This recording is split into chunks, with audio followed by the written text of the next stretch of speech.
Hi everyone, it's Belinda coming to you from my couch. So I'm doing my evening reflection for today, and today I'm focusing on all three readings. Basically, we're looking at there's no point in claiming justice if justice is not lived in the first reading and the psalm. And when we look at this healing that Jesus does with the demonics, the ones who recognize him as Lord, and they're asking him, what do you want with us?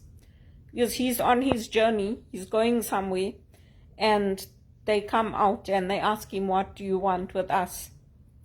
And Jesus heals them, and he sends their spirits, the evil spirits, into the swine.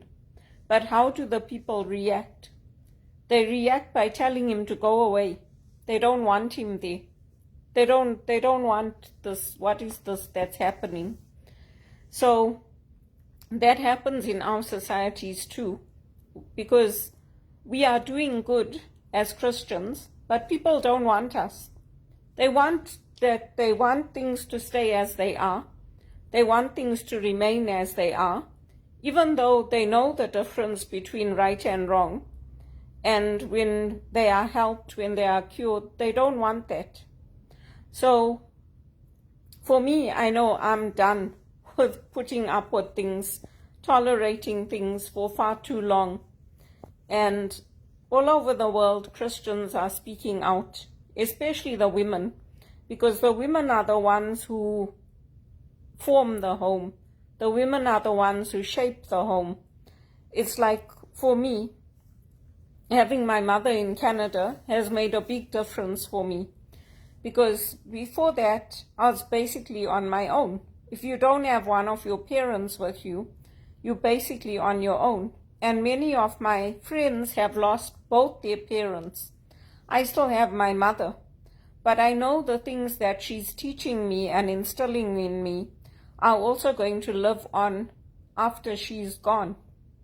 And it's simple things that you can think of. Like when she came here, I used to just buy like the big carton of milk, and then when that finished, I'd buy the next one.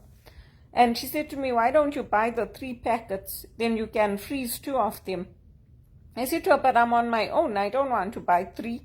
It's too much. And she said, no, you should buy 3 because you're also saving money that way. So when we think about things that sometimes they don't make sense to us,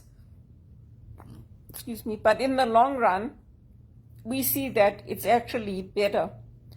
And sometimes that's what Jesus's ministry is like. People get frightened, even though they see that, okay, these people who are filled with evil spirits, they're better now. They don't want him there because they're responding in fear to him. They want him to go away. And Jesus leaves. Jesus goes. It's like, okay, you don't want me, yeah, I'm going. And I also do that. I do that. I'm like, if you don't want me here, then I'm going. And it's the same thing, like, that's why I always tell people that, if I don't get work here, I've been applying to Australia, I've been applying to other parts of the world. You go where the work is. It doesn't mean that it's easy. It wasn't easy for me to leave England and come here. I wasn't earning a ton of money in England either. I was earning minimum wage, but I saved my money. Even with all the traveling and everything that I did, I still managed to save enough money that I came here and I put myself through Rotman, one of the best business schools in the world, and I graduated. So when we have the small things fall into place, God can take care of the big things. But if people don't want us, if people are saying, oh, why are you staying here, wishing evil on us, saying, oh, I hope you end up homeless next year, why should we stay? There's a whole world out there. There's a big world out there. And I was applying to jobs in Australia from the time I knew that EY was recruiting there. Because this was about 7 years ago. They had a big push to get people to come work for EY in Australia. And I applied, but I never got selected. So if people tell me leave, we wish you homelessness, call me a fat cow, I wish them back that same thing, because that's how they see me. But that's not who I am. And I know who I am. And even with speakers, if you look at the speakers that do the speaking for big organizations, they do them the same way I'm doing it. They do it sitting on a couch, behind a desk. Many of the Maxwell speakers do that. So they actually ignorant, they don't know what they're talking about, but that's how they react. And it's a very strange thing, because it's like somebody is doing something good for you, but you are reacting this way, in a very fearful way. So it's a good way to look at the scriptures through the lens of emotion. What emotion is there? Why is it that when somebody is cured, somebody is better, people are still reacting out of fear towards Jesus, who's somebody they know? And that's what they do to Christians as well.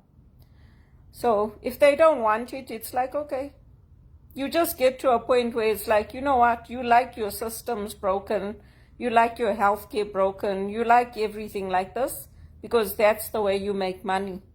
It's like the drug cartels, or like what TD was doing with the gift card scam. They all knew what was happening. They all knew. Even when I used to talk to the tellers in the different branches, they're like, Belinda, we all knew. I'm like, did you tell them? They're like, yeah, of course we told them. They don't listen.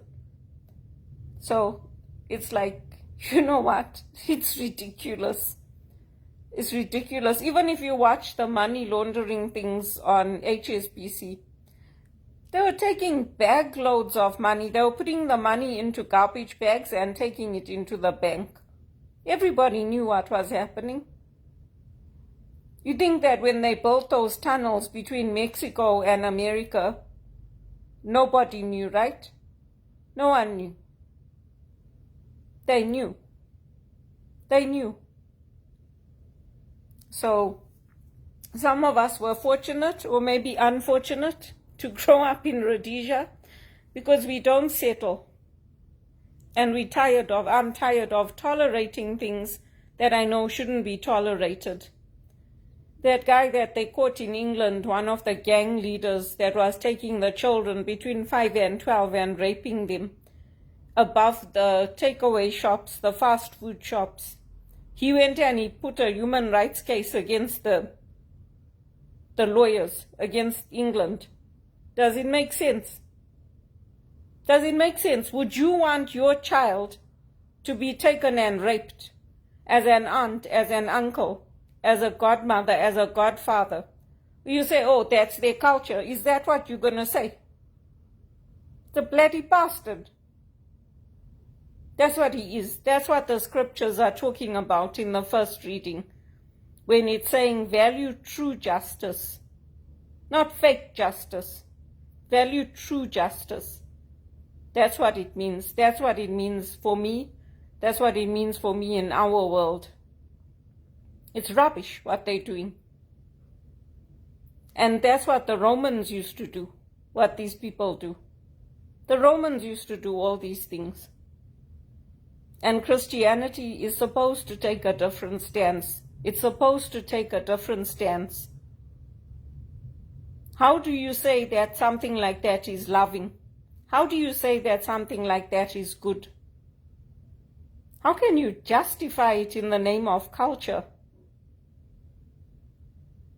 It's wrong. It's wrong. That's what they did to Jesus. And that's what they do to me. Oh, the system is not working, so there's no job, so we're firing you. I'm like, fix your system. Oh, we can't fix it. We tried for 1 month. It's too much to pay you to keep you on the books. It's like, I'm tired of talking to you. I give you a hug and say goodbye and pray to God to find me another job and a better manager. Jesus saved his life. Sometimes you have to save your life by walking with your feet. That's what you have to do. That's what you have to do sometimes.